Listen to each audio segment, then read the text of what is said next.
Hey everybody, welcome to another Raptors weekly podcast type deal. The last time Will Lou was on a Raptors weekly podcast was when he was handing off the reins to Mm, me. I However remember that many day.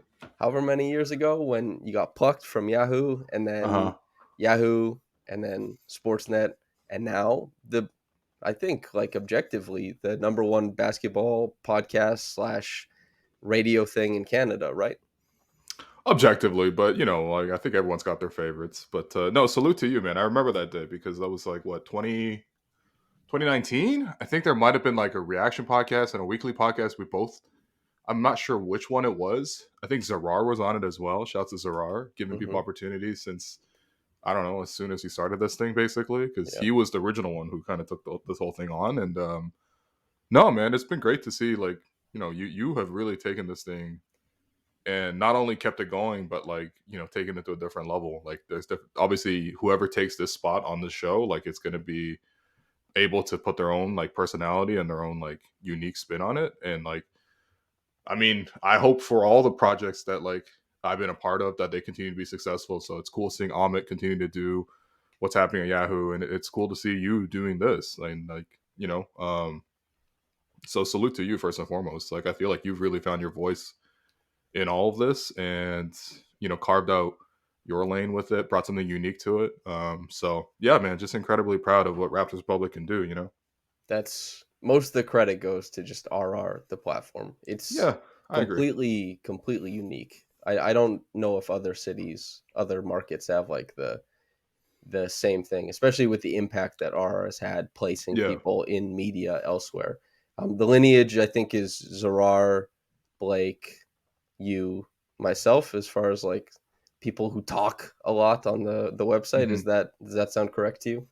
I think so. I think so. I mean, there was a period where Blake was also doing Raptors Weekly Extra, and I would bike to his house or take the bus to his house, and we would talk about. I remember one of like Fred's breakout games as a rookie. It was like against Orlando. He might have had like 11 minutes where he didn't turn the ball over and hit a three, and it was like, okay, maybe this kid could do something. And that was back in like 2017. So Blake had it for a little while as well. But I mean, I think it's cool now because there's like all sorts of programs on this one podcast feed, right? Like you There's have a all lot. sorts of people coming in. I remember when Talking Rappers started doing their thing, like it was so different from what everyone else is doing.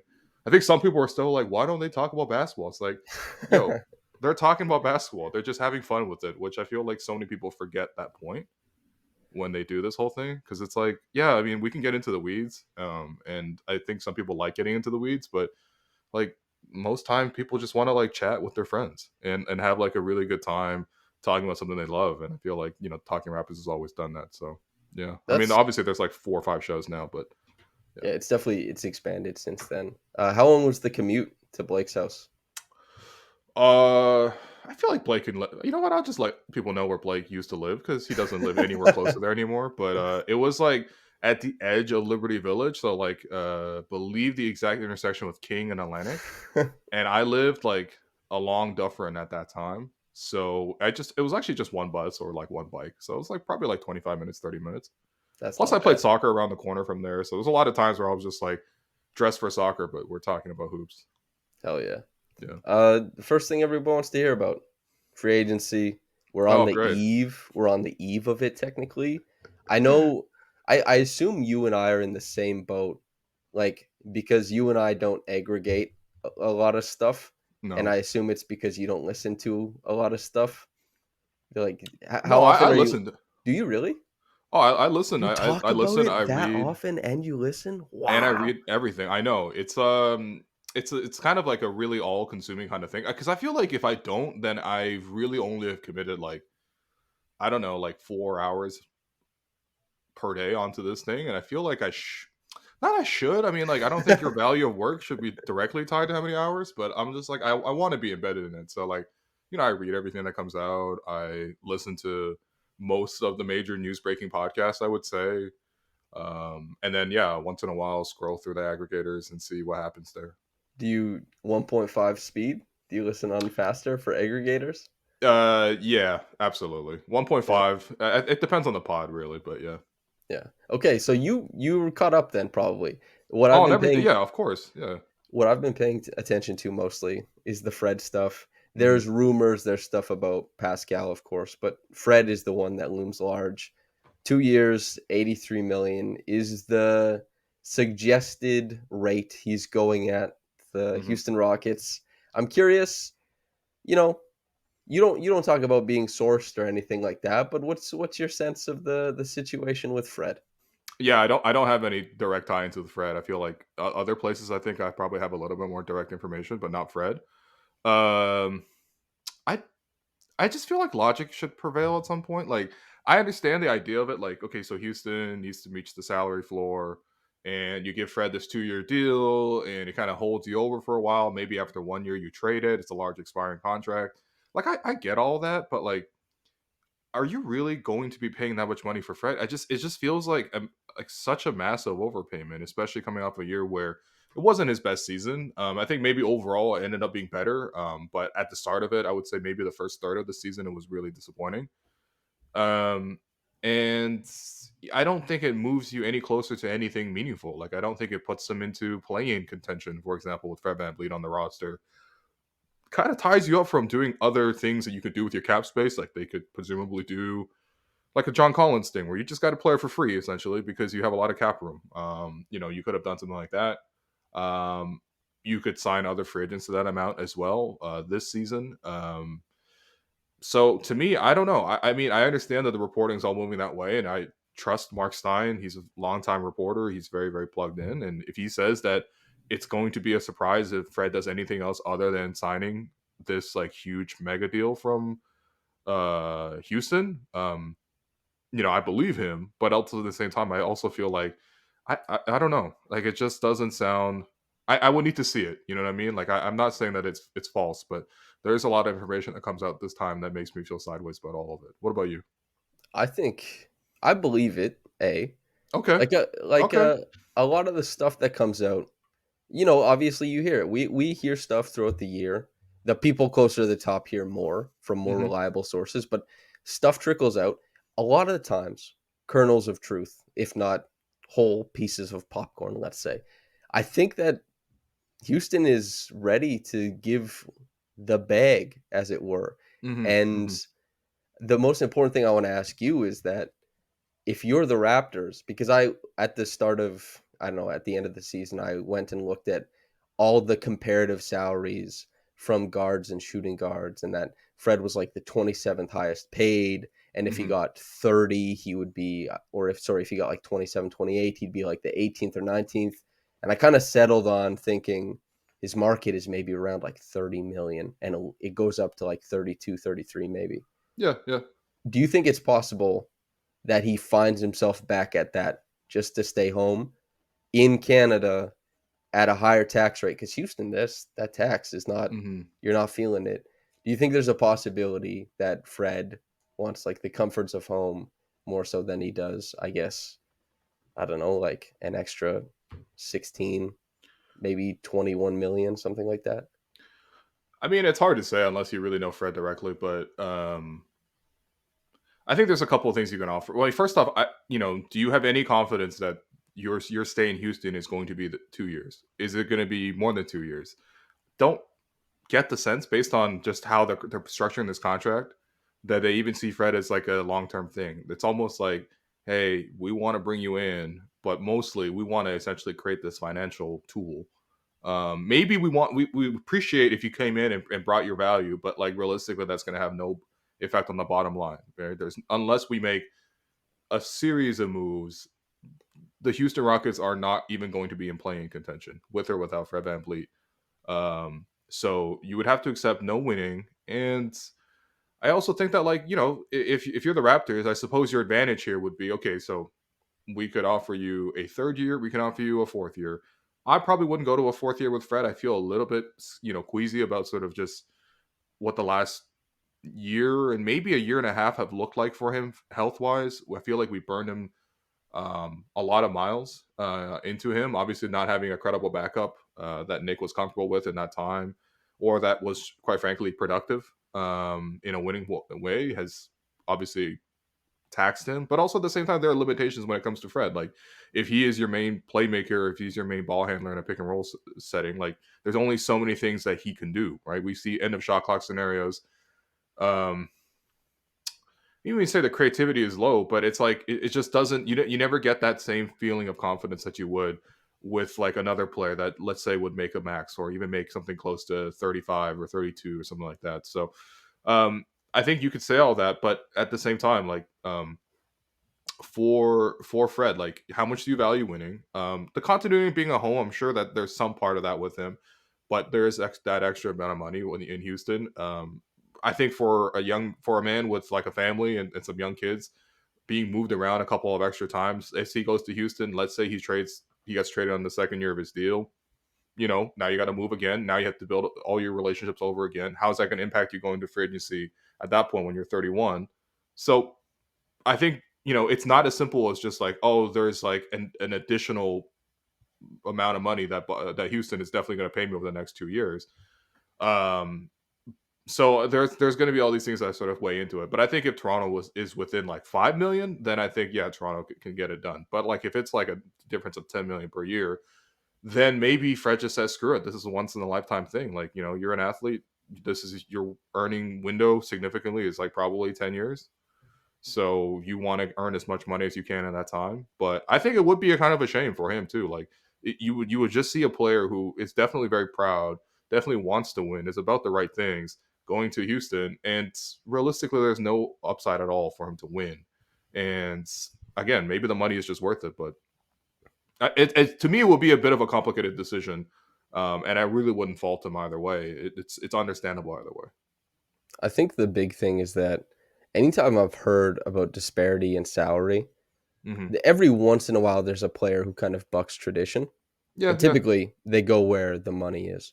And that's fair. it's a very, and the reason why I said 16 to 21 million dollars in difference is like it could even go higher without the taxes. I know NBA players probably have like superhero accountants who really like do a lot of Yeah, work but to get them around stuff, but yeah, big difference in money. I sure. guess the and it is like I wonder how he fancies himself as a leader, if he thinks it would be more so annoying or difficult to try and help impart his wisdom as it pertains to like winning in Houston, or if he sees that as like I'm a leader who will go help educate, et cetera, et cetera. I don't really know.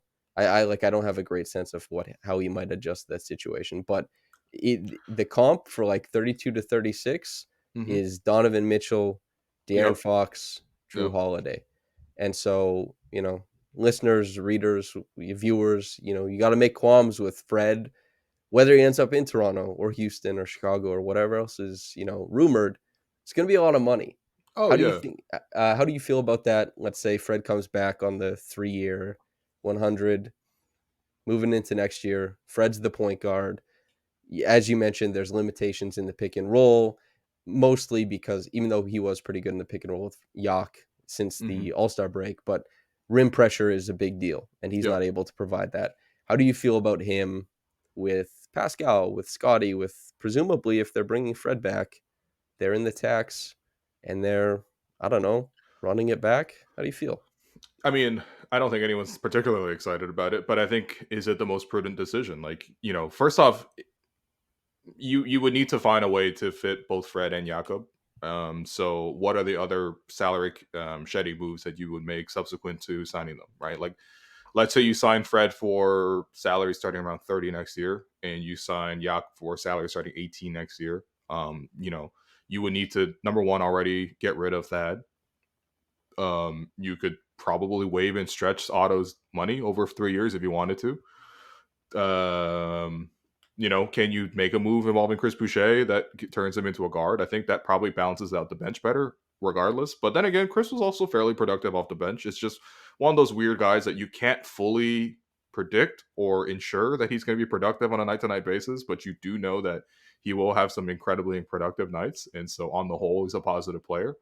Um, you know, will you have to make those kind of moves just to bring back those kind of free agents? But I mean, I think at the end of the day, like if you're going to be able to get Fred to agree to a deal that is tradable, is on market value, then I'm fine with it. It's like the same thing with Yak as well. In terms of bringing the whole team back and sort of just like the running it back an idea, like you know, I think bringing in Yak was like it did improve their style of play. It did give Fred, I think, probably the most benefit in terms of having a pick and roll partner to play with. Defensively, I think there were a lot more. They just didn't have to play like crazy defense all the time. It wasn't like let's double the ball every time and scramble nonstop. You could play a lot more drop. When you asked Darko at the presser when he was introduced, and you asked him about his defense and talked about, I mean, pretty generic things in terms of taking away the paint, taking away corner threes, and living with contested, top of the floor threes. It's like, okay, that probably starts with having a big who can kind of really anchor that defense. So I think it's important to bring back Jakob. I think Jakob clearly improved the style of play. Now I think there probably is like a debate, like did it improve them where they're definitely a top 6 team in the Eastern Conference? I don't know. Probably depends on some of the other subsequent moves. You just saw James Harden request a trade like an hour before we hopped on here. So we'll see what Philadelphia looks like, but it's obviously going to be very different there. Um, but yeah, I mean, as I think for me, as long as the Raptors can retain their free agents at tradable deals where there's value when they move them in going forward, I'm fine with pretty much whoever coming back. And I think that's sort of just I think that's probably just my stance on it. I don't necessarily think they should pivot hard in the direction where we're going to rebuild and every decision we make is based off of selling everybody. Nor do I feel like they need to run it back and every decision they make is to bolster the current core. I think they just need to make prudent decisions where if the player is signed at a reasonable deal, you sign them. And, that's not necessarily exciting, but I also think that that's probably how the front office will move. I think the big divide isn't about like keeping an asset. It isn't about that. I think it's about whether people think Fred, Pascal, whoever Hmm. is going to hurt or derail Scottie's ideal development in their mind. And I'm Okay. curious what that's if I'm reading the tea leaves of the fan Yeah. base. Does that sound accurate to you? You know what I mean? Absolutely. I think you characterized it well. But So thoughts on that. That's what I want. man, you know as well as I do that this is a horrible conversation because people are going to, yeah, I don't know. It's a very divisive topic, let's just say. But Yeah. I think I'm personally of the opinion that, like, Pascal and Fred, as much as I respect them as winners and things like that, like, they're not so good of players. And they're not, to me, neither of them are franchise players. So if Scottie in his own development, in his own off court work, in his own skill work, doesn't progress to the point where he is head and shoulders above these two guys, where he can't essentially beat out these two guys for the top spot on the team, then that's a problem for me in the first place. And I also want for when Scottie reaches the potential that we kind of believe that he has, get to that point, that he can then have talented players to play with. Now, it doesn't necessarily have to be Fred and Pascal. In fact, the timeline might not sync up depending on how long Scottie takes to reach that point. But to me, I don't necessarily see it as they are standing in his way as hurdles. Like, I mean, I think to me, what I would like to see is periods of the year where, realistically, Fred's going to miss some time. Let's say 10 to 15 games. Pascal's going to miss some times, 10 to 15 games. In those 10 to 15 games, when one of those two guys are out, and Scottie is then essentially automatically upgraded to the number 2 option or, whatever, right? What is he doing in that time? Is his game elevating, and sort of is he actively trying to soak up those playmaking opportunities? And that doesn't necessarily mean he has to score all the time or shoot the ball every time or get the primary assist every time, but is he looking to be involved in the offense? Is he creating advantages, and is he taking initiative in the offense where you're like, wow, look at that sample? And it's like, you know what? I already see it in my gym behind the scenes. I see it in my practices that he is just as good, if not better, than Fred and Pascal. And then I also see that when it comes time to game time and those guys aren't there, he takes that initiative and he has that ability to sort of take that next step. At that point, I'm like, makes perfect sense. Now we can kind of move one of those guys and have flexibility in that front.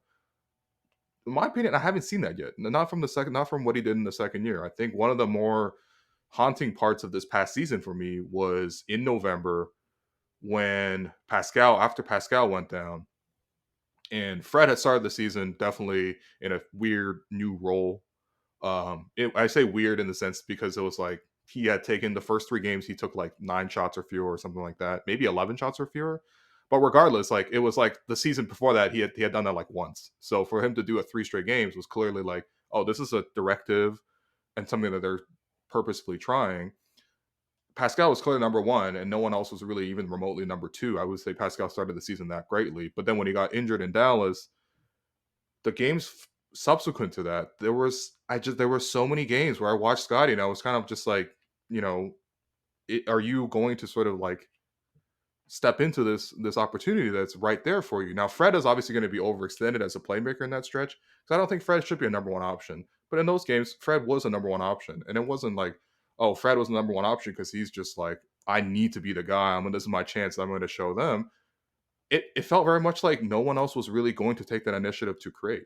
So there were a lot of things that started poorly with the season in terms like I don't think Scottie was the only one who had a slow start, but in that stretch, it was like this was a prime opportunity. And I think I don't know, there was even that game in Detroit where like Delano was taking more initiative running the offense, and Delano looked great. That was probably his best game of his NBA career. He had 27 27. points. Yeah. Yeah, yeah, exactly. And in that game, I was like, man, like you would think of all games, it would be against Detroit, where it's like, you know what, you don't have your main guy there. There's a big playmaking opportunity. It was a competitive game too, and still, I don't think it was like he was actively trying to take that initiative to create. So I think maybe there's one game in there, the Atlanta game, where unfortunately they lost in overtime to AJ Griffin on the lob. That game, I thought, I was like, wow, look at Scottie. It was like very clear he was going after it, he was getting after it, and he was playing amazing. But aside from that, I didn't really see it. And so I think the next time you see one of those breaks, I would love to see him like dominate that 10 games, average, I don't know, 18-9, and it will look great. And it's very clear that he's involved. But until I see it from a sustained period, I'm skeptical. I don't know about you. What do you think about that? I think what happened was a lot of people ascribed their ideal style of play to Scottie's numbers instead of Okay. actually looking at what created the numbers he was putting up, especially for a rookie of the year campaign. They said this guy won rookie of the year. We've seen some plays where he's on ball, Hmm. where maybe they run like a snug pick and roll or something, and it creates a lob, and like you really see it Yeah. synthesizes, wow, this guy is the lead ball handler. But the truth of the matter is that a lot of Scottie's scoring and playmaking came in transition on broken plays and off of Hmm. offensive rebounds. And offenses have to run something before you get to those points. Yes. Like as Yeah. an initiator, he doesn't handle the ball. Like I know he handles the ball fine for a Hmm. 6'9" guy, but he doesn't handle the ball well enough to kind of get himself out of trouble if an aggressive defense comes his way. He doesn't have the burst to beat guys off the bounce. A lot of his like successful isolations are bully drives where he's like getting guys off balance using like these Hmm. half turns and bashing guys under the basket, which is a great type of creation, but Yep. it's I'm not fine the with that. same. And the shooting, guys shoot the gap on him off ball screens and they go under the on ball stuff. It's just there's nothing in his bag that dictates that he breaks the shell of the defense. And Hmm. as great as he is in all the in between stuff and kind of being the author of his own usage, he's like there's a lot of great things about his game. You just don't start an offensive set with him like facing the basket. Of course, they've tried things in that Demonis Sabonis like dribble handoff hub role. They Yeah. found quite a bit of success. That was, I guess, dependent on specific types of defenses. But it's just like he, as you said, you want to be surrounded by good players. You want to be the top dog. Like you have to show stuff. You have to be able to initiate possessions facing the Sure. Yeah. basket, and there just isn't really a lot of that. And I think a lot of people they idealize his game in projecting him. Yeah. When as far as the tape, as like you've watched a lot of tape, I've watched a lot of Scotty tape, poured over it. There's Hmm. just really not much in the way of initiation and starting out sets for an offense and making progressive reads from that spot. But I guess the question is like, do you believe he can get to that point? Because if he's already good at the secondary stuff, and there is definitely a natural feel for, mhm. makes quick passes, makes quick reads, is able to connect plays really well, is able to recycle plays really well. I mean, and he has the physique where it's like, well, you kind of believe that with more skill work that he can get better at things like, I mean, shooting, I believe is a developable skill. I don't know if I believe he's going to work so hard that he turns into Steph Curry. But I mean, like I believe that he can work hard enough to he turn into Pascal in terms of the way he can operate in the mid range or even occasionally hit some threes.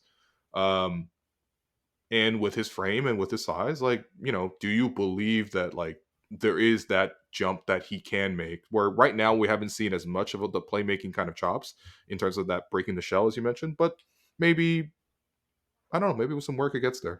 I think he's I think like there's an all-star future there super easy. Yeah. The way he dominates physically is super important. And like you can be an all-star without being an initiating player, especially as a wing or a forward, right? Mm, And like it just means that you don't I know a lot of people want him. That's the conversation we're having right now for yeah. listener, for No, that's viewers, fine. the Scottie at point guard thing. But the wanting him there is kind of moving away from what he succeeded at the NBA level. And he's had tons of success, but none of it is in that role. Like Yeah. being a good passer does not equal playmaker. Draymond Green is not a point guard, but he's a hell of a playmaker because he runs like a ton of split actions. He runs dribble handoff sets. Like he's a dynamite off ball screener. He playmakes in the gaps, in the in Yeah. between stuff. But that doesn't mean that they initiate offense with him starting on ball and doing all that kind of stuff facing the basket. And Hmm. so I think that Scottie has as high a potential as many people think as being hopefully an elite defender someday because he has the compete level to switch out a lot of the times. He has had really impressive games as the low man guarding the rim, Sure. and there's been like with his length and activity, you hope that he could be like a plus nail defender. That's all great, but putting onto that a guy who has like plus size, great touch, can score in isolation, makes truly like inspired connective reads is one of the like just feel as a Yep. passer is sky high and like eats glass like a crazy person. All that stuff equals a guy who should be able to sleepwalk in like year 5 into like 20, 10, and 6. And that doesn't even need to come as an initiator because a lot of the plays he makes don't like a lot of the assists he gets aren't even Hmm. on these like, oh, I have a pick and roll. It's like he grabs the ball off a rebound. He can make a pass for an assist a game that other guys can't make. He has an offensive rebound. He makes a read out to the corner or above the break that nobody else saw, or a guy 45 cutting in for a dunk Hmm. or something like that. Like he can thrive so much in the in betweens, in the margins, which players need to. But I still think the Raptors need a guy on ball to get them to the easy stuff out of pick and roll Yep. and set up shooters, but also to get to the in between stuff where Scotty will, I think, dominate for years and years.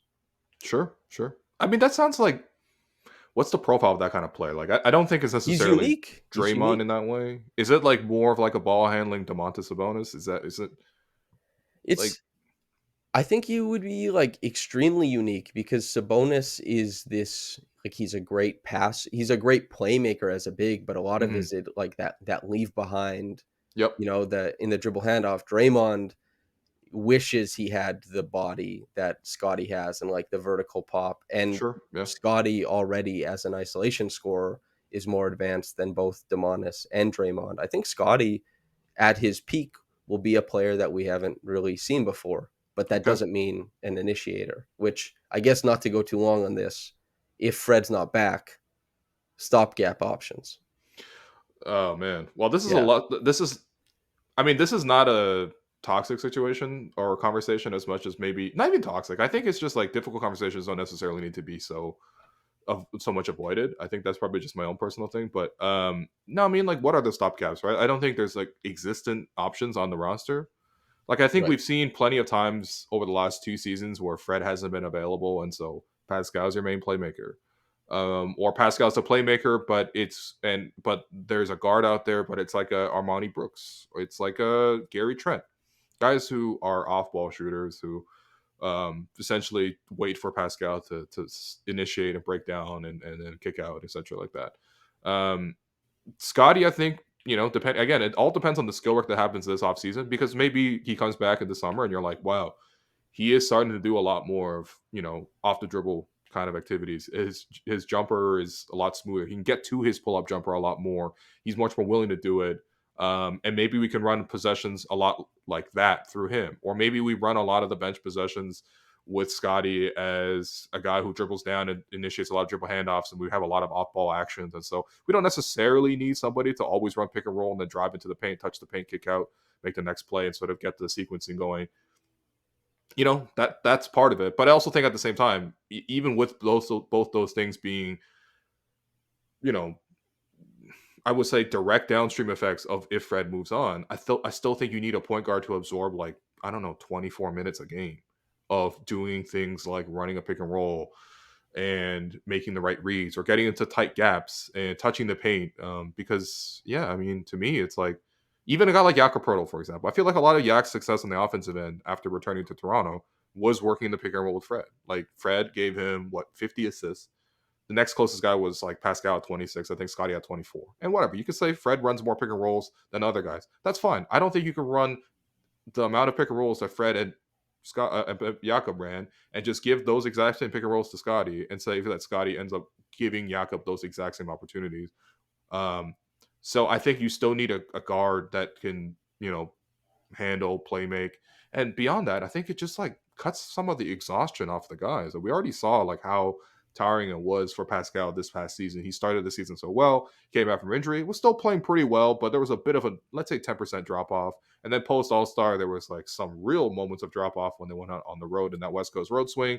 And then he finished the season strong. I would even say he was their best player in their playing game. It's not really that debatable. The only thing he did was not make free throws, which, is hilarious and painful. But, objectively, he was awesome in that game. Yeah, he was great.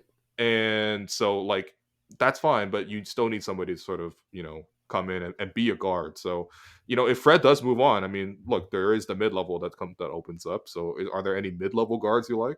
Do you like Gabe Vincent? I like Gabe Vincent, but I Yeah, don't have delusions of grandeur. I don't think about sure. how do you feel about Gabe, Shake Milton, I don't know, Jalen Noel running it from like the two spot, guys like that, Lonnie Walker for I don't know, 4 minutes of pick and roll a game. Like, how do you Uh, feel? I mean, if it's just 4 minutes a game, realistically, then I think any of those guys are okay at it. But I think the Gabe thing is funny because it's like for everybody who dislikes Fred, I think you'll dislike Gabe. I'm not saying they're the same guy, They but struggle like at very similar things. they're very similar in that way. So, okay, maybe. I would say the premium end is like what you try to go to Washington and say like how much would it take to get rid of Tyus Jones? I'm sure they'll give you Tyus Jones. You'll give him a first round pick. I don't think I'm paying that for that. Um. So yeah, I mean, some of the other guards available, like a Bruce Brown, for example. I mean, first off, is he even going to take your full mid level? I think for me personally, I would rather take the 8 million, defend the title with Denver, and then see what Denver can offer me in a year from now, where it's a lot more competitive versus the mid level. Um, so I don't even know if that's realistic, but he's also not a guy who you come in and it's like, hey, Bruce Brown's going to run a whole bunch of pick and roll for you and be your starting point guard. Like that's not playing to his strengths. He's like a 6'3" Scottie in a lot of ways. So you'd run into a lot of overlap in that sense. I don't know, man. DeLon Wright, another option, I suppose. Definitely passes a lot more. I like DeLon. Everyone likes DeLon, but he's kind of a career backup kind of guy. So yeah, I mean, I think you run into the issue where it's just like mid level wise, it's hard to find a starting level point guard. You might as well take a chance on a guy like Gabe. Out of all those options, I probably like him the most. But I also don't understand why Miami is specifically just going to let him go if he gets the full mid level from Toronto.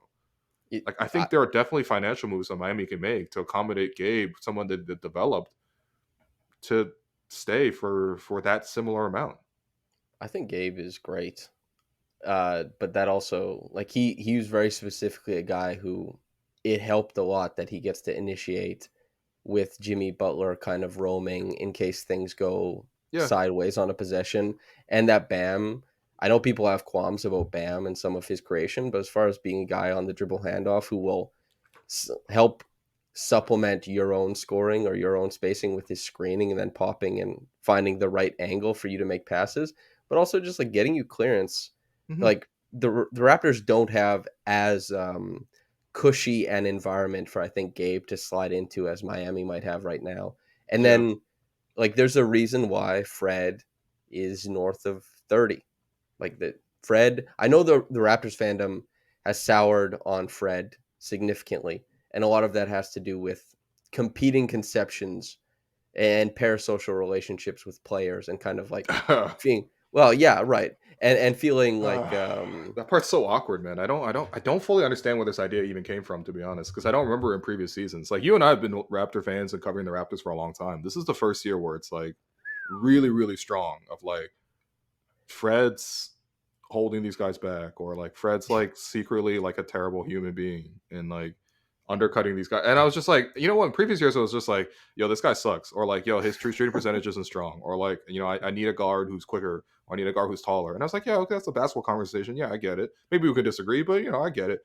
This year was like so much like, yo, this guy hates this guy. Yo, secretly, you see the body language over there from Gary? He hates this guy, and it's like, all right. I mean, I don't know. Maybe us as media, like maybe we played into it too much, but I because yeah, I don't know. you did you play into that? I didn't play into that. I've No, anyway. I just kept acknowledging it. Like, oh, I see that this is the conversation because again, like I mentioned, I'm a sicko. I see everything, Um, but yeah, what role did we play?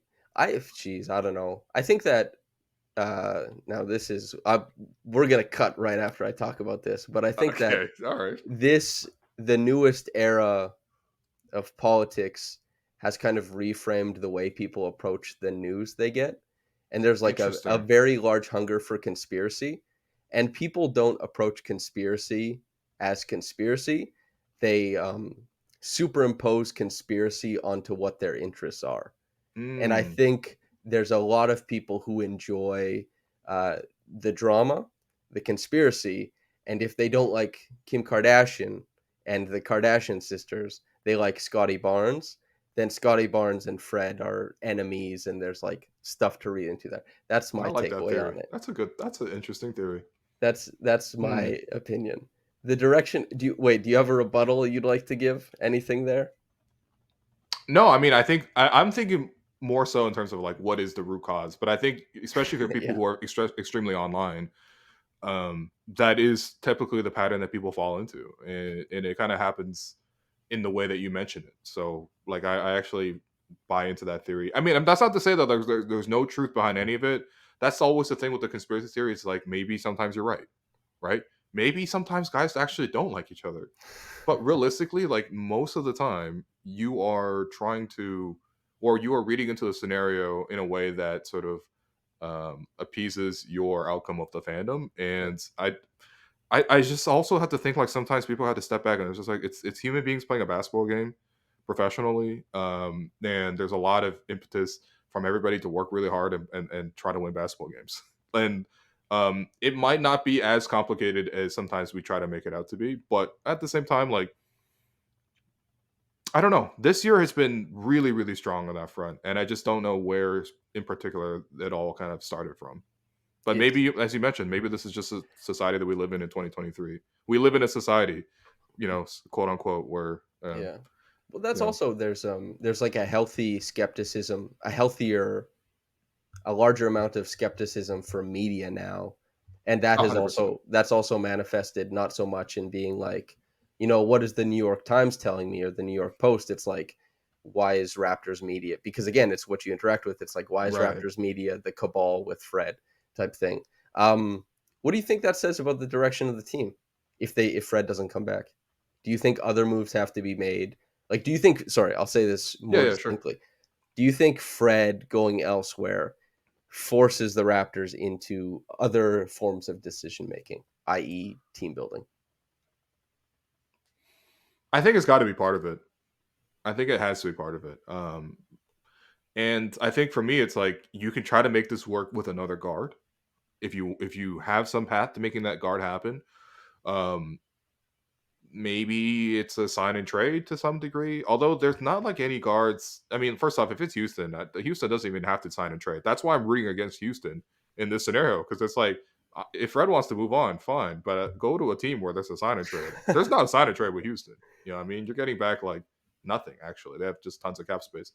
Um, but yeah, I mean, you could potentially go in a different direction where it's like, all right, fine, we get another guard, we kind of plug it in, shift more playmaking to Pascal and Scottie, and see how that goes. I think there's merit in that. I think there's also merit in the like, all right, what if he did something crazy? And like my friend Joe Wolfon has been texting me the last 2 days of just like, Will, why don't we just trade for Dame? Fred's moving on. Let's get one of the greatest players of all time. To come in and one of the greatest. I would say top 75. That's what I was referring to. One of the greatest of all Yeah, time sounds yeah. like Brandon Miller said Paul George is a goat. I'm just saying he made top 75. Yeah. But it's like, what if we chase after Dame Lillard? And I'm not as bullish on that idea as, let's say, Wolfon was in the text, but still, like, there is that direction as well in terms of you go for an upgrade at point guard. And now, of course, that would really require you, most likely, if you're going to trade for Scottie, or if you're going to trade for Dame, you would have to give up Scottie, and that's where I'm kind of stopping short. I'm like, I'm not doing that. Like, I wasn't even sure I was going to do that for KD last summer.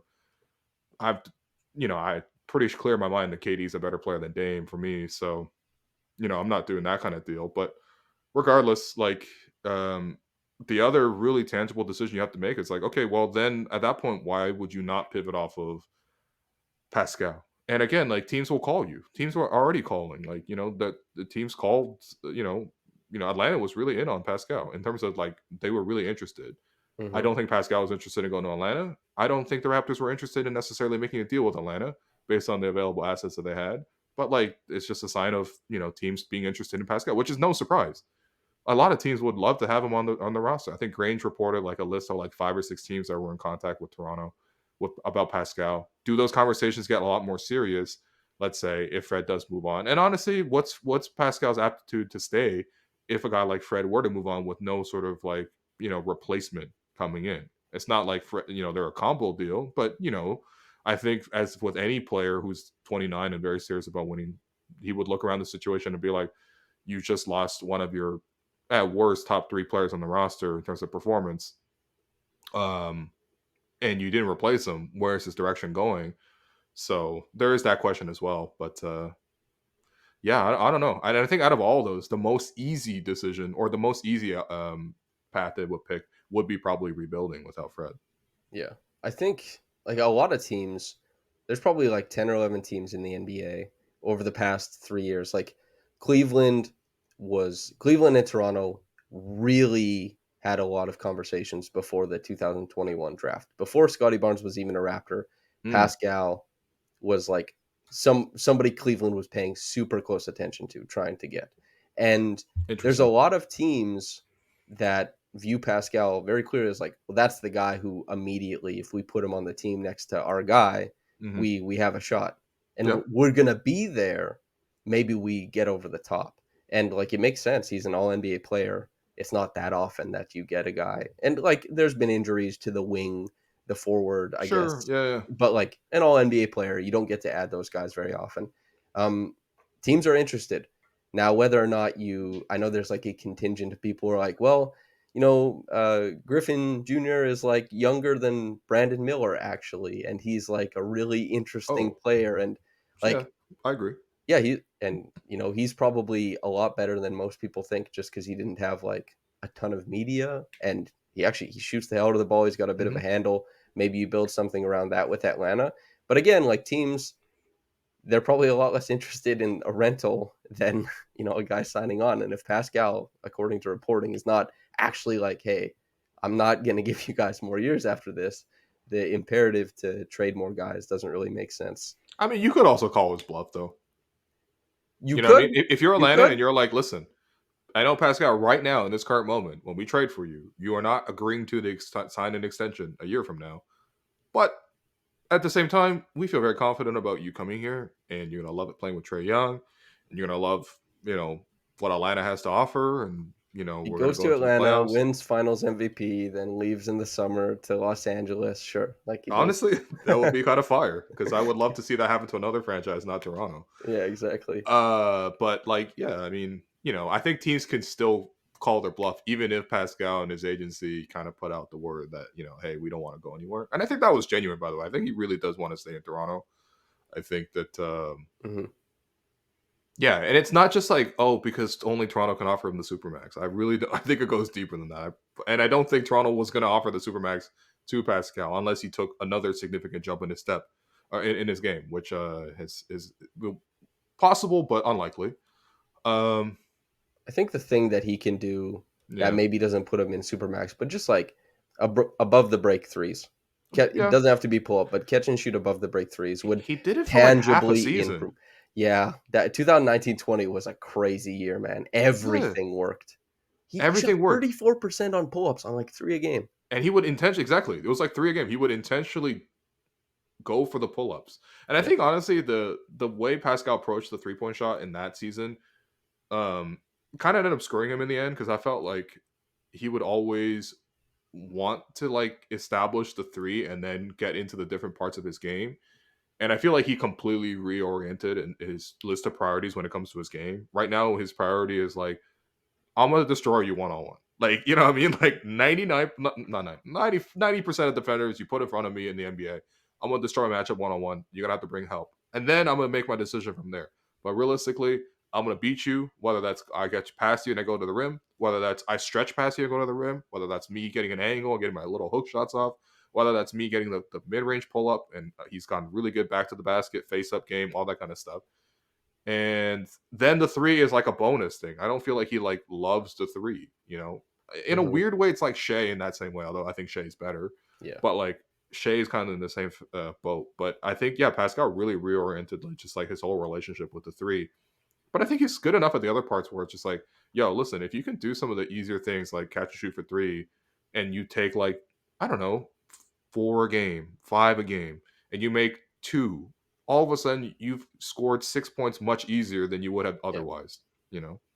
And the But big thing too is like as good as Pascal is, he's one of the best players to ever represent the organization. The thing is like there are possessions that you see every game where the ball comes to his hands above the break. There's a shot available.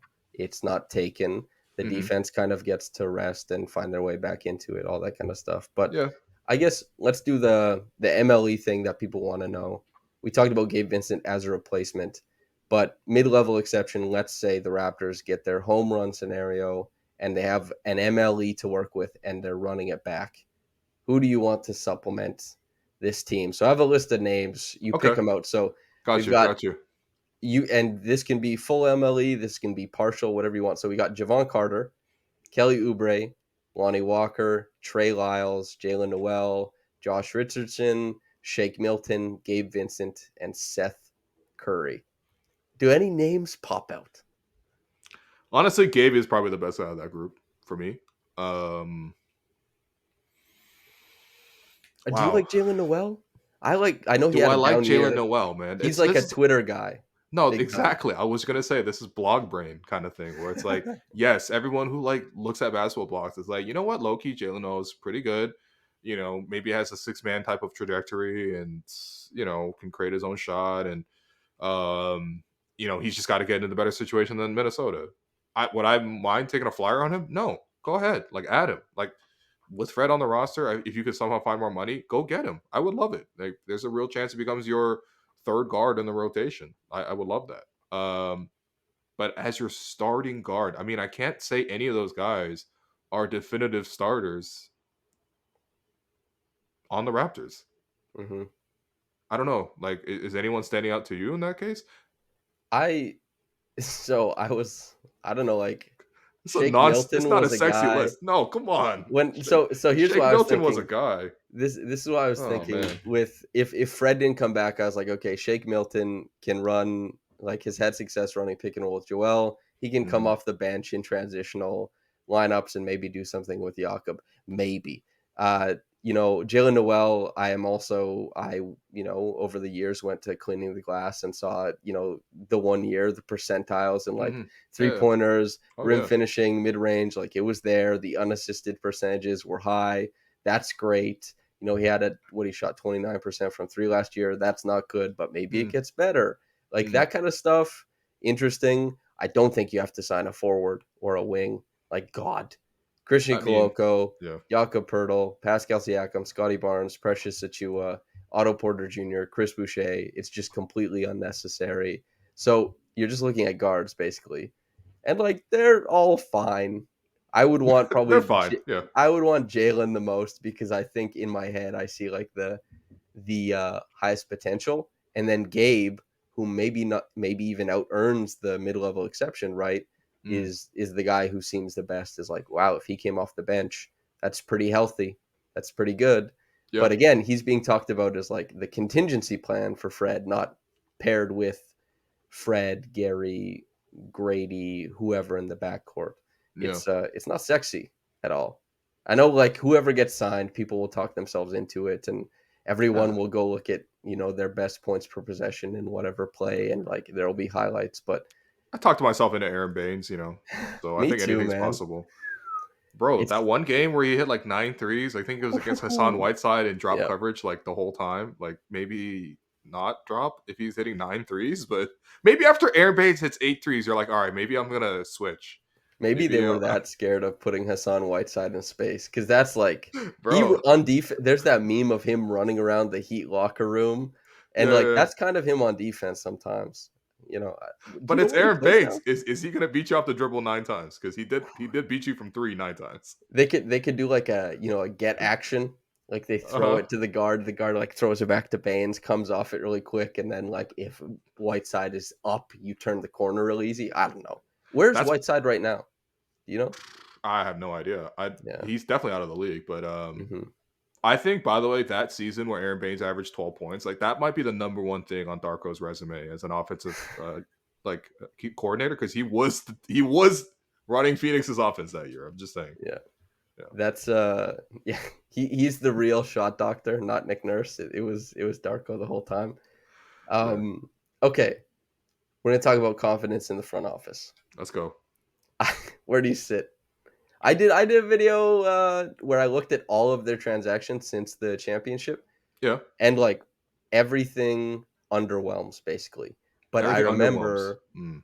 remember at the time, they made the decisions, it seemed like not home runs, but Yeah, sound rationale. And now sound rationale over and over and over has led to underwhelm, underwhelm, underwhelm. that's fair. Where do you stand? I mean, picking Scottie was has definitely the top of the list right now. Yep. Um, Last year it felt like getting Precious out of the sign and trade with Kyle was a win. This past season, I think he really struggled. I Precious is also another guy. I'm like, I love your talent, man. Like and He's just oozing with it. you got to see him like in a practice setting or even in a warm up setting. This guy is just so quick twitch, explosive. It's nuts. Now there's so much skill work and refinement that needs to go into like ball handling. His shooting is very erratic. Hmm. Like when we go to practice and we're the gym is open and we're there by that tarp where they stand in front of or the backdrop and like there's like four hoops, or it's like actually six hoops in the gym, but realistically, there's four hoops.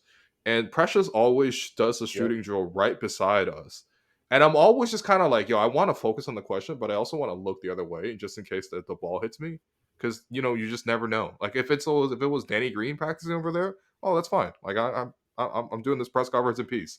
Um, but he does work really hard. But I just don't understand when he gets on the court, like why he is such an unserious player, like so much of the time because I know he could be so good. I But I mean, watched him go 5 of 20 this year at practice, by the way, from I three. think we all have. That's crazy for an NBA player to go 5 for 20.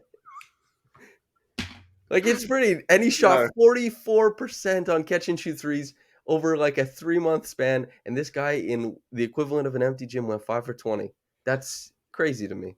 yeah. It's I think now that they've added the NOAA analytics board, I think it's actually interesting because like certain players will just like they'll miss, but they'll miss in a way that's like a repeatable pattern. Hmm. Like oh, like I sometimes you watch the board and you see Gary miss, and you're like, okay, most times he's just shooting short. That's it. Okay, so maybe some days he doesn't have his legs into it. Maybe sometimes he's got to remember to put his legs into it more. But like realistically, it's not like the shot is like way left, way right. And what's the other thing? There's like arc and depth to it. Like Yep. with Precious, it moves up and down. Like just there's it's like a constellation. Like it's so anyway. But I do believe in Precious. I really do believe in his talent. I would say the sign and trade for Kyle, that one makes sense to me. Unless you really do believe that Tyrese Maxey was available at some point and they passed up on that opportunity. Because if that was true, then that's a huge L. He's great. Yeah. That he I don't think would, it was. Like would yeah, I don't know. yeah, Yeah. yeah. I guess that's Um, that's me speaking against Grange. Mike, my apologies, man. But I don't know. I don't know if Maxi was available. That seems like a lot. if we had Maxey on the roster and Fred was up for 40 million, we would not have this conversation. We'll just be like, yo, Maxey's gonna have more of it. Him and Scottie are gonna run the most joyous team of all time, and we're not stressing, you know. But I'd say that was that was okay. Gary for Norm was innovative. I think we were all lived with like the Raptors have traded Norman Powell for like a future first round pick and some salary filler. I think probably people would have preferred that mystery box versus like we traded him for Gary, who we have to immediately resign and sign him to a deal that was pretty similar to Norm's, but it's like a B plus at best. I would say maybe a I C. think Norm is a meaningfully better player over the years.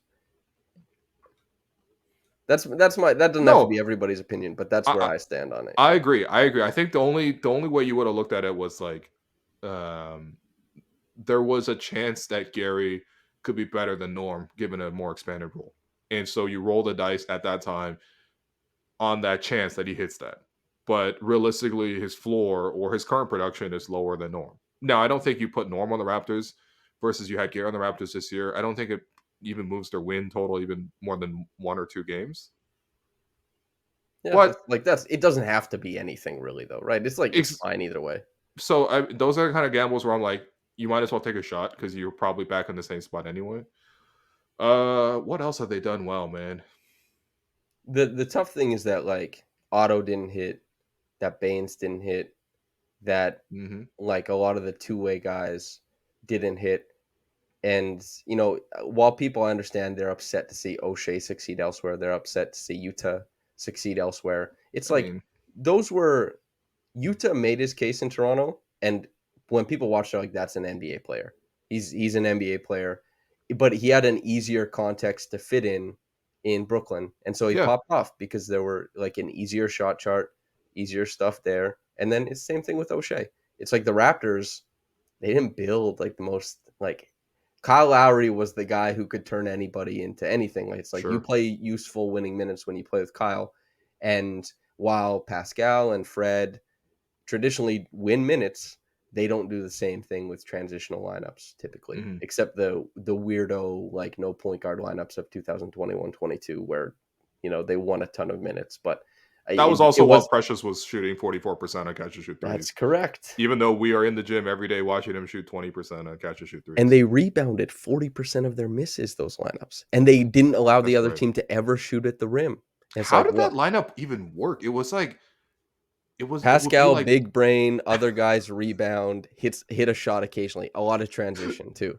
that stuff was so wild because OG was injured for a lot of it too. So it'd be like Yep. Pascal, Gary, Scottie, and then like Precious and Chris were just like Yep. awesome at just getting every rebound and protecting the rim. Anyway, I miss those days.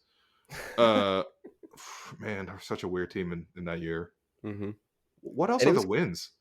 Man, is I Grady don't, a win? Grady is like almost like a you and I could have picked Grady when it was the to, 13th pick. to me, Um, it seemed like I did, I don't know how much, well, we don't listen to each other's shows, I'm going to assume. mm. I said Grady was like, Oh, I know you were a Grady guy. I liked Grady. Yeah, How did you feel about Grady beforehand?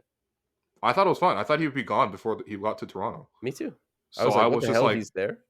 right, exactly. I was like, okay, so the Raptors have tons of options. Maybe you swing for the upside with Cam Whitmore sliding. Uh, if you really, really wanted a guard, the where Kobe was there, Keontae was there.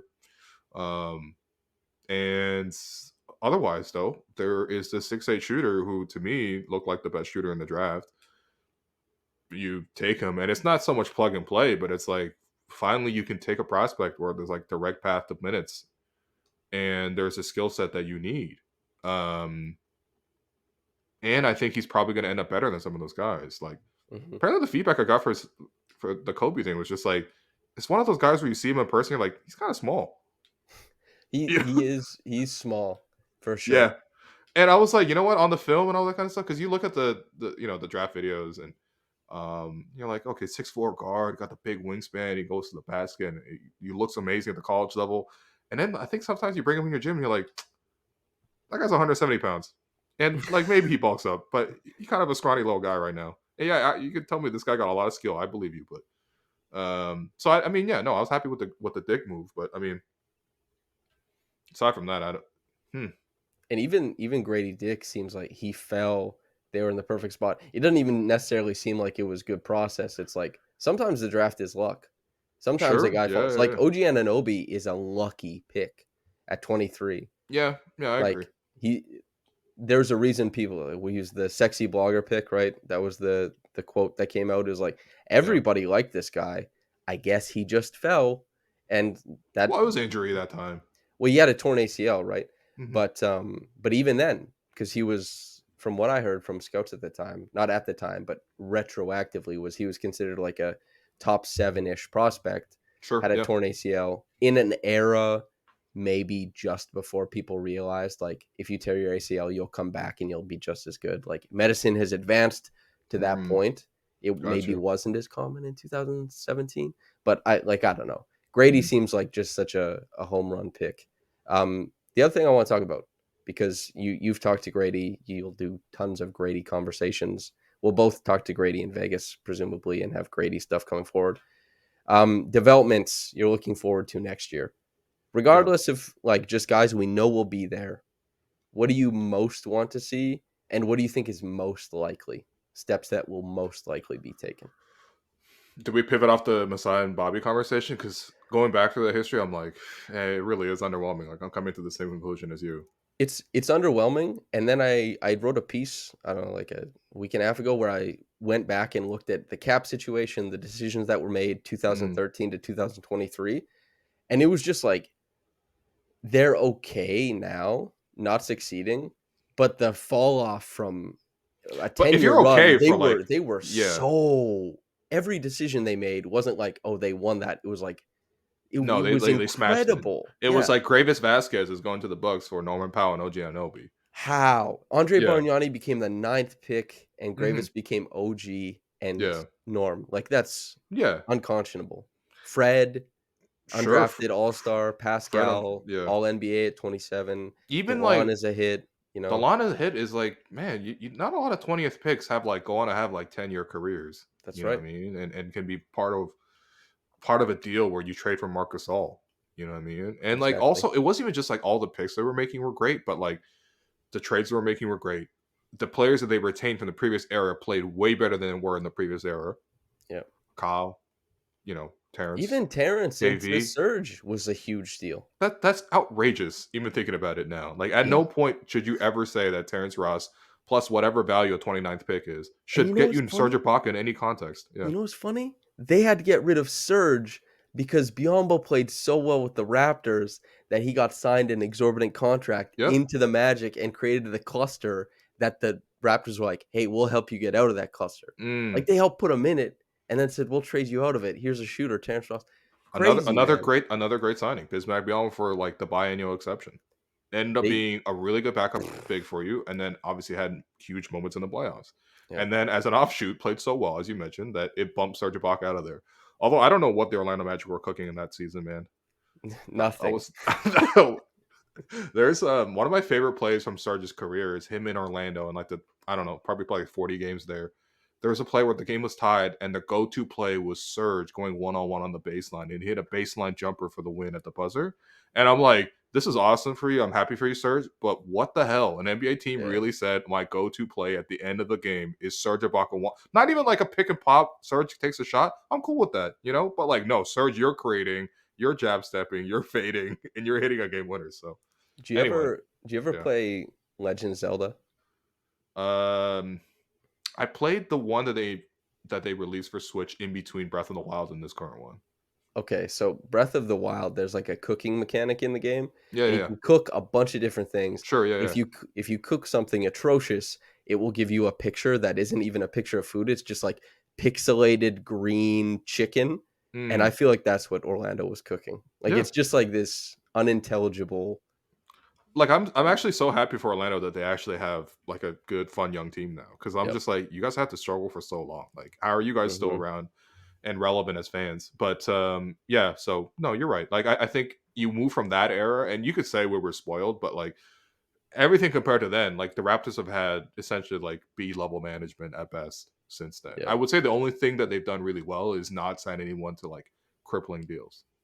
That's been helpful. Yeah. Yeah. Okay, we'll leave that there. Development. Yeah, Is development, there? yeah. Yeah, yeah. How do you feel about that?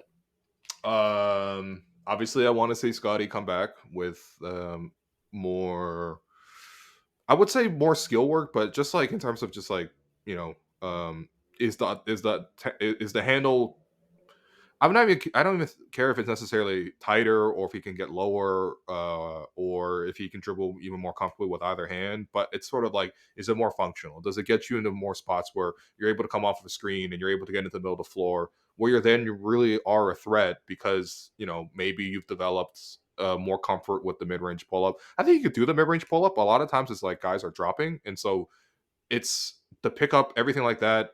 It's all smooth. You're not really worried about it. It's not like someone's chasing over top of the screen. Most someone's meeting under. You know for sure that there's that gap, and so you can kind of really comfortably go into that shot. That's a different craft than like a guy's draped all over you from behind and the big's kind of stepping up to you, and you're still able to get to your mid range pull up. The way like obviously this is extreme, but like Demar or like Hmm.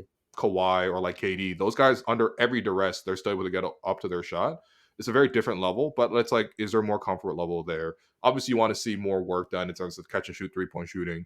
Is he more comfortable with that? Is he going to take it more often? But realistically, that's not even going to be the biggest part of his game. I think the biggest part is, can he get his handle better to the point where he can you know drive a lot more. I think that's one of the things that, and you could say that I think the offense maybe wasn't always set up for him to drive, but it's like I think Nick kind of gave everyone the green light. Like Nick was kind of just like, you guys are going to play crazy defense for me, and if you guys want to do something on offense, man, go ahead.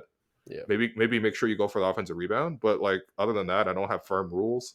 Um, so if Scottie wanted to drive more often, I think he would have. But I also think this like he basically drove the ball as much as OG did, and I think that I would like to see him develop his craft to the point where he can do that more often. I think it's pretty important in his pick and roll creation, most importantly. And then I think the secondary effects of that. I want to see how Grady adapts to the league physically. That's always going to be a concern. Yep.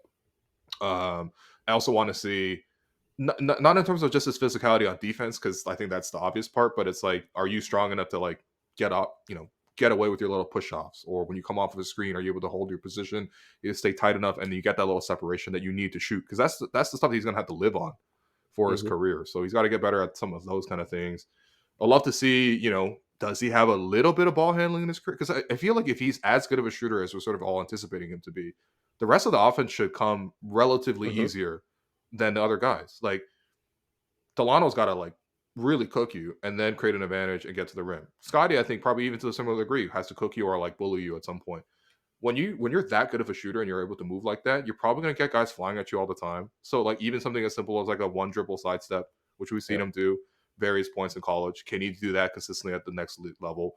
Can he put it on the floor a little bit? Can he make the next pass a little bit? You know what I mean? Like there's just so much that is easier for you when guys react to you as if you're a house on fire rather than it's just kind of like a yeah, I'll get to it later kind of thing.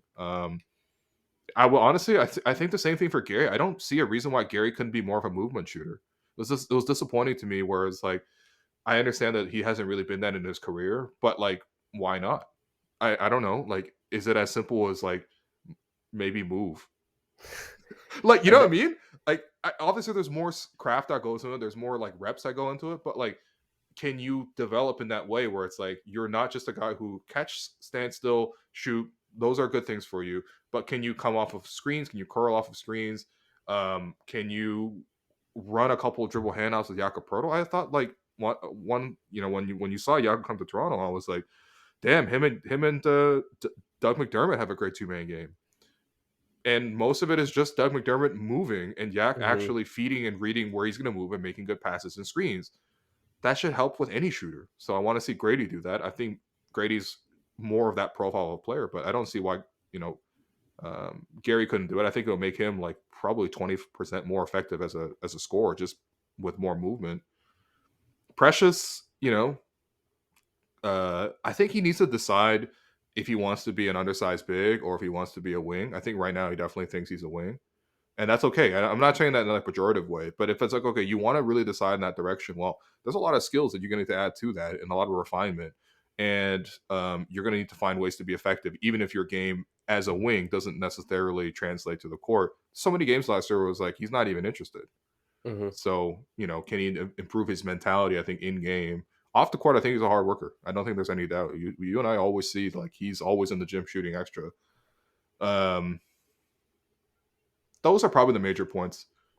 Grady, Gary, Scottie, Precious for me.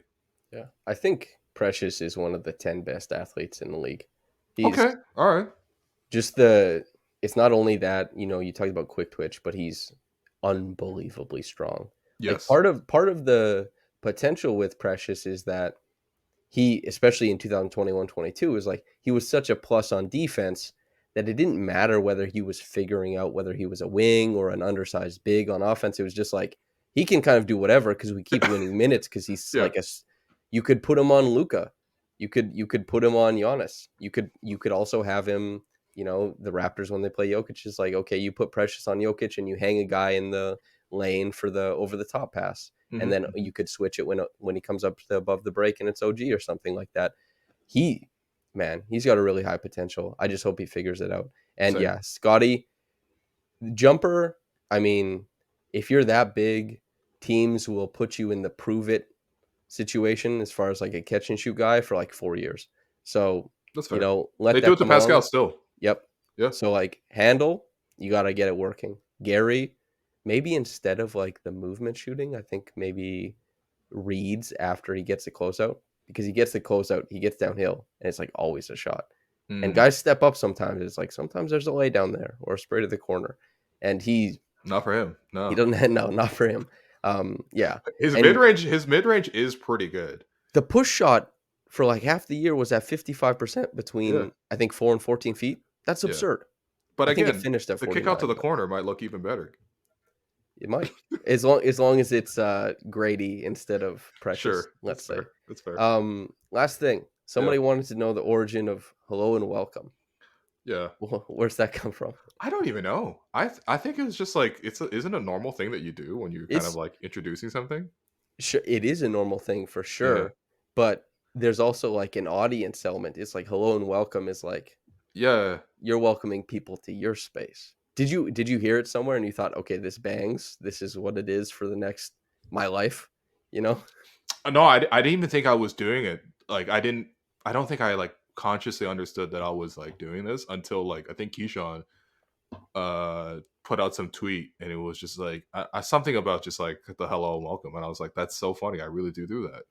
And now it's like I would say it's a catchphrase, but honestly, it's not even a catchphrase. Like I feel like a lot of people use it. It'd be like I don't know if you can catchphrase like hello and welcome. Like it's so If you're the most prolific person doing something, then you no can man. you can have it.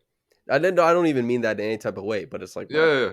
if you're a No, person who no. does something, I mean, then I it's suppose, but it's just too common. But no, I mean, I think it's yeah, I think it just made sense as a way to introduce people because you are speaking to an audience. I think more than anything else. So um, that's like I don't know where have a blessed day came from, but yeah, I yeah, think it made people believe that I was like very Christianity adjacent, I think yeah. for Are you? no, not Oh, not okay, really. all right. But I was gonna say that to parlay into like hello and welcome is like perfectly non-denominational. It's like, hey, it's Yeah, it's innocent, it's you know? very innocent, man. Most times Yeah. I'm just kind of like I'm settling in here, and it is kind of odd that you know, you know, what we do. I think it is kind of even just odd just to be like sit Weird down and just job. like talk about something like without breaks sometimes. Like, even like I think reaction podcast is just kind of like, okay, there's the emotion of what we felt, there's sort of like the observational aspect of what we felt, there's sort of like the this is cool, maybe I'll give an opinion on a guy, and it's just like you would never have that interaction with anybody in real life, I think let it's alone like with thousands of people at once. I think it's anti-human. Like I don't think it makes Sure, any I agree. sense. I There- actually agree. There's a Um, lot of things that technology helps, I think, make something more prolific or make something like bigger, but yeah. the basis of it is like something you'd participate in. You and I sitting down looking into this, but you like Mhm. the conversation we're having, sure, that's normal. But as Yeah. far as like just sitting down after something happens and being like, okay, I'm going to talk for about 20 minutes and then people will listen later. It's Yeah. just not like, and it's not even, storyteller stuff from like, okay, Yeah. back in this age. I think it's completely novel and nonsensical. You Why know, do you think people want it? I think mostly they wanna validate what they just heard. Like, I don't listen to basketball stuff, but I listen to Blake's Blue Jays show, and Mhm. I'll admit, like, I like to learn things. I like comedy or I like learning, so I learn a Yeah. ton of stuff about baseball from Blake, but, I also listen to Blue Jays Talk, which is, like, they do, a podcast after the game, Yeah, yeah. and it's like, we want to kind of relive what we saw, Mm, have things validated, or have it, like, heightened. Um, people love people love the things they love, and they mm. want to keep them on rotation and keep re-experiencing things. Like, I That's think it's fair. nostalgic, even if it seems really quick. I think it is a small hit of nostalgia, you know? I just feel like were we doing this in the past? Because I feel like there's so much like reaction content. Like you could react to pretty much anything. Like, like you look at The Ringer, for example, they like took rewatchables as just a reaction podcast to a movie. Yeah, And I just feel like maybe it's just we don't have enough time to consume everything at full attentive value, right? So maybe the average person has like 3 hours in the evening to like really lock in on things, and it's like you spend an hour on dinner with your family, or like you go out for a date, and then you sit down and you have like an hour and a half where you're like really attentive to watching a basketball game, and then you have half an hour to work out. You you've maximized that hour and a half in terms of your commitment to basketball, but like the next day, like the React Pod is like the leftovers in a way, where it's sort of like, okay, now I can extend the enjoyment of this by listening, and I could probably multitask. I'm definitely not, no one's sitting down and just listening to the podcast. You know what I mean? Everyone is like doing something else. They're on their way to work. They're, doing whatever mundane stuff that they're doing at work. They're, I don't know, going for a walk. Maybe at going for a walk, you listen to a podcast. I guess you are kind of directly attentive to it, but still, you're doing something else. And yeah, I mean, I don't know. I think maybe we're just not enjoying that many things in a day. Or if you're like a diehard Raptor fan, like you're really committing so much of your life to this thing that it's like, yeah, maybe you do want this extra bit of leftovers, which I don't know. I suppose people enjoy through us, but yeah. it I is a think weird concept though. some people relive it. Some people, it's like some people learn, Some from people the learn. and Some so people rage against it, which I think is the most interesting That's part. that's, like, my favorite. I would never, ever listen to something I disliked. Ever. That's fair. Yo, you have your choice. There's so much content now Yeah. that's like, yo, maybe you didn't like, maybe I was too negative about the game. Yo, switch that off, man. Go listen to Sean. Woodley's probably gonna be like, this is why this is all fine. Boom. And it's like, you know what? That's fair. You have your choice right now. Like, I think that's probably why people even get into like echo chambers and things like that. It's just like there's enough choice where whatever version of reality you would like to live in or want reflected back at you, you can have it. The internet brought it to everybody's doorstep. No matter what it was. You could be very niche. You can find it. We are very niche. Well, all we Yes, talk about is totally. the Raptors for hours, like per Yeah, week, and we write about it, we obsess about it. We all watch the same game. We maybe come to different conclusions. yeah. Sometimes we even write fan fictions about what goes on, and it's sort of like not us, but maybe I think maybe in the general sphere of like, to your point about man, honestly, that celebrity point is interesting. Maybe if I look at Fred VanVleet like a Kardashian sister, I would understand the reception around him I have better. a very, uh it's something I've thought about for a long time, but you know how, like, religion is kind of trickling down in society? Like, Okay. less religion. I think that's, like, the religious experience or, like, idolatry experience Mm, is something that people have a void for, and okay. like, religion kind of tapering off, there wasn't something to immediately, like, pop up because Yeah. religions, like, especially, like, Abrahamic religions have been, like, battling each other for, like, Yeah, prominence, sure. right?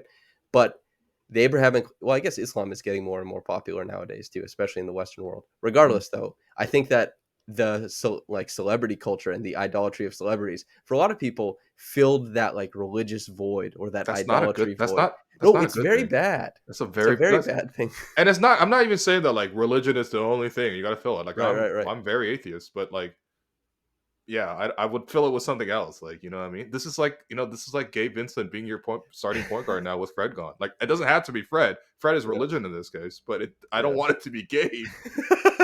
Where's this mythical Dave Lillard trade? Let's do that, Yeah. man. That's now that doesn't have to be the answer, but that's my hypothesis on the situation. No, I've it's given it more thought probably than a lot of people just because of our relation to it. yeah, But then again, I'm just a schlub. So like these are just things I'm saying. Will, that's we've fine. come to we've come to the end of the podcast. How Yeah. you feeling? I'm feeling good, man. I'm feeling like first off, like shouts to everyone at Raptors Republic, for um I don't know. Like I feel like I've worked at a couple of different places now, and like that's always paid the bills more than Raptors Republic has paid the bills. But it's like it is really unique. I mean, the blogosphere is kind of dying like where it was when I sort of came into the game of like 2012, 2013-ish. Like every team had a blog. Every team had 3 or 4 competing blogs. And the fact that the Raptors had enough of a fan base to sustain so many different projects, but also to like create enough of an audience where people can kind of catch on to like Blake got started here, or like Vivek got started here, or like at certain points Katie was on the site, or like Eric Kareen was on the site, or it's just like this is kind of wild. And um yeah, I think it's really unique because like other blogs are dying out most other places, or like blogging has moved into different paths of like Patreon and Substack. And look, people need to find ways to monetize. Blogging might not just be a great way to monetize, but the fact that like Raptors Public continues to go strong, and you guys have moved to a subscription model, which I think probably makes a lot of sense for you know sustaining you and also the other contributors here. But it's like this is really unique, and I've always really appreciated it. I've always looked at it as home, and like like when I had this weird period where like I was leaving the Score and I was going to join Yahoo to cover the Raptors full time. And I don't know, man, there was like a weird onboarding process where it took like 6 weeks for me to actually go officially to Yahoo. And there was like, I don't know, I had to get my transcripts out at some points. It was weird. The whole thing was weird. It took forever. Transcripts. I know. Wow. And I was like, why am I like, what am I going to do in between? Like, I want to write about the Raptors, and I still want to like get this message out. And I didn't want to start something for like on my own for just like 2 months, and I didn't know how long it was going to go. And I was like, yo, Zarar, can I just like toss some articles back on the site? And he was like, of course, man. Like this is always a home to you. And like so, shouts to Zarar, shouts to Sam. Like they've really always created like a really good thing here, and the fact that it's still going, I would say as strong as ever, man. Like there's as competitive of content on Raptors Public as you'll find on any outlet, if not more than any other outlet. Um, and that to me is like kind of incredible. So I think we should all appreciate like the site, the podcasts, the videos, everything. Like it's really unique. Again, I challenge you to find the Raptors Republic version of for any other team in the league. I actually don't think that there is an equivalent. That's my thoughts in both being able to allow people, as you said, it's not exorbitant pay, but allow people to be paid to Hmm. try and like make their way instead of like a year long unpaid internship or something like that. Yeah. You immediately get a platform with an audience, Yep. and there's there's been people who have started here, put work here, and like a scrum, an average scrum, Hmm. it's gonna have 3 or 4 of us, which Yeah. is pretty crazy. Yeah. And it could go as high as like I think Blake mentioned at Media Day. I think it was like 8 or 9 people at Media Day had done something at Raptors Republic. So God it's a damn. special spot. It Yeah. really is. Yeah. Yeah. That's that's how I feel about it too. Will, Yeah. thank you so much for giving us your time. About an hour and a half of it. Long podcast. Hopefully No, this is what I do all the time. I'm sorry, man. I feel like I keep you as a prisoner because I'm like the more I talk, the more you have to stay. So hey, it's all good, man. I don't know about all that, but thank you for coming on, chopping it up, Yeah, and extending the philosophical conversations that you and I, as reaction podcasters, think about on occasion. that's only a conversation you and I can have. Like, Yeah. there's not that many people that we can have that combo with. So it It's is good. even Like we're like aliens. We're both aliens. Maybe we're not the same person, but we both come from like an outsider perspective, like in that sense. So, especially the 82 game reaction podcast. I know a lot of bro, places the it's grind is like horrible. A lot of places they do it like, I don't know, like maybe 30 times a year or something like that. But Yeah, like 82, it's a grind. Yeah.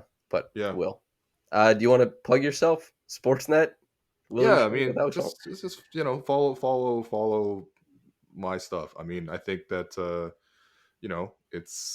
it's always going to be there, and it's always available. It's still something I love so much, which I'm very appreciative of. I don't think people love their jobs for like that long, but Sure. I've always sort of just like, yo, this is not a job. Like I'm like constantly thinking about it. Like I'm getting away with this.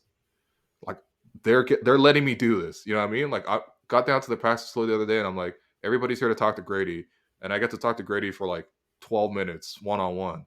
That's a huge privilege in the first place. There's so many people who have put a lot of work into this, and I'm just like, and I'm just a fan. Like I'm literally just here as a fan, and I want to like always sort of like live through that prism. And it's like a really like narrow thing, especially because this is very much a job, but to me it's still very fun. So yeah, Hell yeah. that's my Will, plug. That's my plug. great plug. As good as any. Listener, I hope you enjoyed it. It's been some years coming, this podcast episode. Yeah, People seemed happy that we were doing it. So to anybody they who's sent us like listening, 60 questions. I'm sorry we didn't answer those. I think we like amalgamated them into one thing and Sure, yeah, answered 48 of them. yeah, But yeah, to the people who enjoy this, thank you. To the people who enjoy Will's work, my work, thank you very much. Make sure to subscribe over at raptorsrepublic.com if you have the means. As we said, it's important. It's a good platform. Okay, and whether you got into this in the morning or at night, have a blessed day and goodbye.